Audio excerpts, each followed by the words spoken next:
Hey there, are you a confused male and or female contemplating your life choices, will to live, and most importantly, which anime you'll be watching this season? Of course you are, what am I saying? Well, the summer's over now, so I'm sorry you can get that tan you wanted or had your summer love with Sally Big Tits, but don't worry, not everything's bad. The full season of anime has started, so what better way to drown your sorrows than with a landslide of new Asian cartoons coming out? Don't worry, these guys will never betray you. Now I know you're feeling optimistic, because anything can be good, but you know better than that, so here's the deal. I've watched a bunch of first episodes, and from my impressions, I'd either commit to watching it, give it 3 episodes to decide, or just drop it on the spot. So you can see for yourself if anything takes your fancy. Now, you may already know what you want to watch.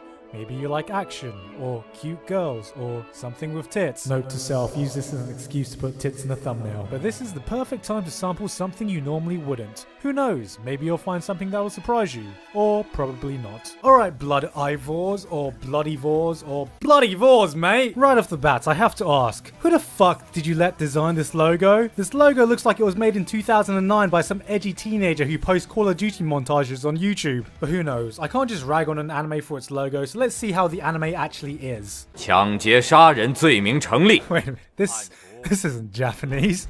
Are you fucking kidding me right now? China, we anime now? Okay, look, the whole Chinese cartoon jokes are getting a bit old now, so we need a new catchy name for anime coming out of China, like Chinamation, or Chanime, or animated pictures originating from the People's Republic of China, possibly including the regions of Hong Kong and Taiwan. Regardless of where this came from though, it wasn't really that good. Dear mother, today I saw a witch pilot a flying machine gun in order to save a falling princess from Nazis. I'm not sure why it happened, but it did. Dear son, go to fucking rehab already. So Izetta definitely looks like it has potential. It's set in an alternate historical timeline where there are witches who fly around on fucking machine guns, where the country of Germania is at war with the country of Britannia. Hashtag Code Geass prequel confirmed. And let's not forget, the anime has a character called Princess Fine. Princess Fine.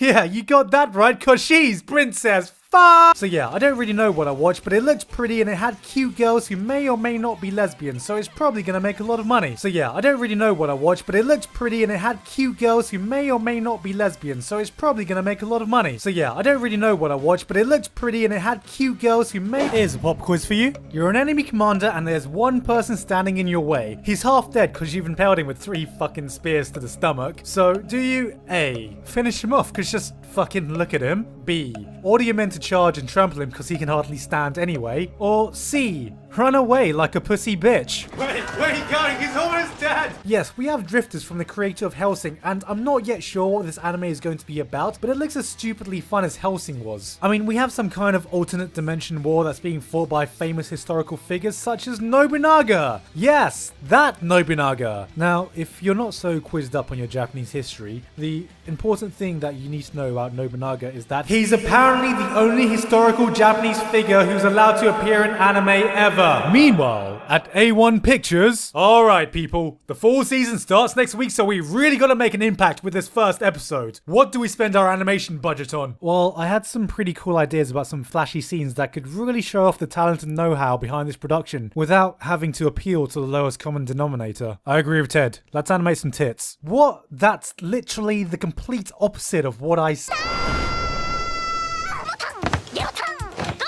Ted, you've done it again. I don't know why I even fucking bother anymore. So Occult 9 happened, and it was certainly an anime. I mean, it had animation, it had music, it had characters with dialogue, and it even had an opening theme. But as you may be able to tell, I'm having a hard time forming an opinion on it because I had no idea what the fuck was going on. I mean, that's not always a bad thing. I'm a smart guy. Shut up. There have been absolutely great anime that have started off confusing the audience, but with about a million things happening at once, the only vibes I got from this first episode was that Monogatari and Durarara had a Persona 4 themed baby diagnosed with ADHD. Oh.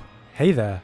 I see that we're going for another bloody dark take on the magical girl genre. That's okay. I mean, at least you warned us in the first 50 seconds this time. Right, Madoka? But I've got to ask, your premise sounds a hell of a lot like Battle Royale with magical girls, so are you going for an entertaining, edgy kind of show, or a totally serious deconstruction of magical girls? Because that's already been done pretty well. Right, Madoka? And if you are, Was it really necessary to make one of your magical girls look like a $5 hooker? Hi, my name's Chloe. That's right, the C and the L are silent. Regardless though, you have piqued my interest, so I'll give you a chance. All else was good.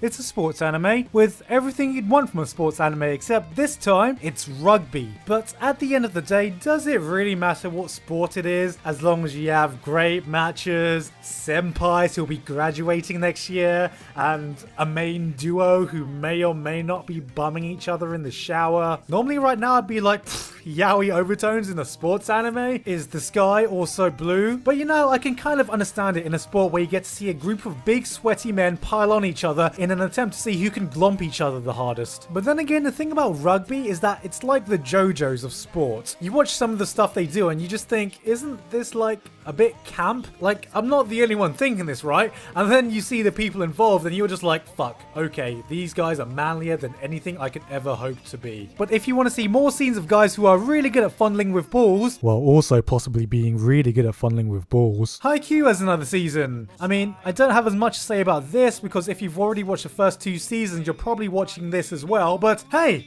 good sports anime.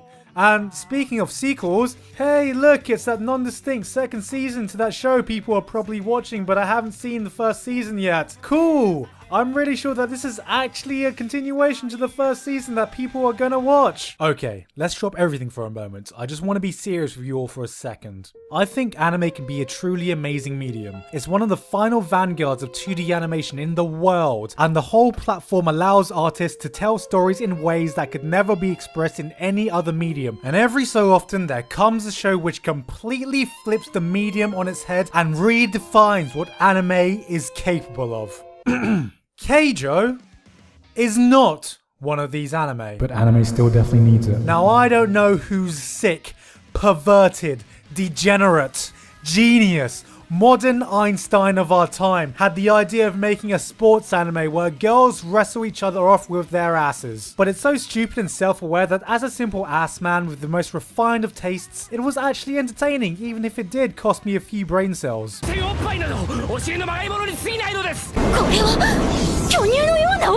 It's gone full circle, people. Though I don't know why any anime would need 8 fucking exclamation points at the end of its title though. It's almost as if Keijo saw the amount of exclamation points in the names of the different anime this season and was like, and this is to go even further beyond!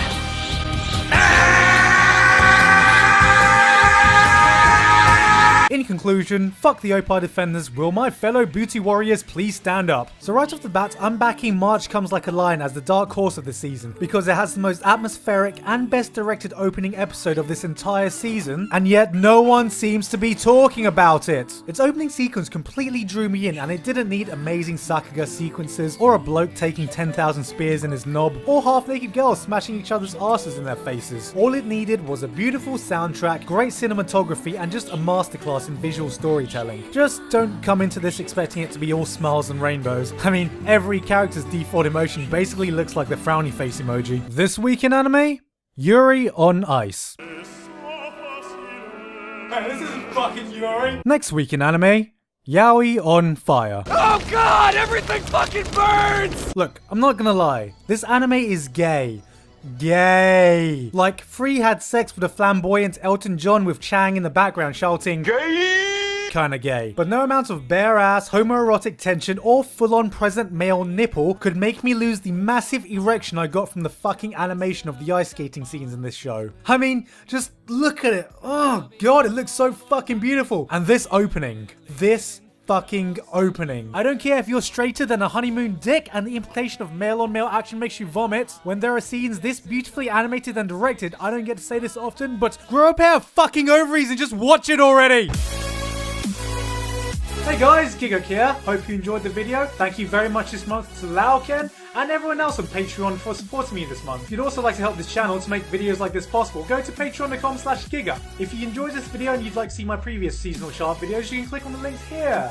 And I also think that you'll be glad to know that the long-awaited next episode of Anime in Minutes is in the editing stage and will be done sometime near the end of this month. But that's pretty much it. You can also follow me on Facebook and Twitter, but apart from that, I've been Giguk, and I'll see you all next time.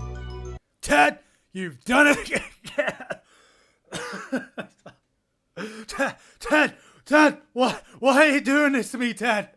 Ted, give me some ideas, Ted. Don't look at me like that, Ted. Alright, we can have more tits. Just don't leave the company.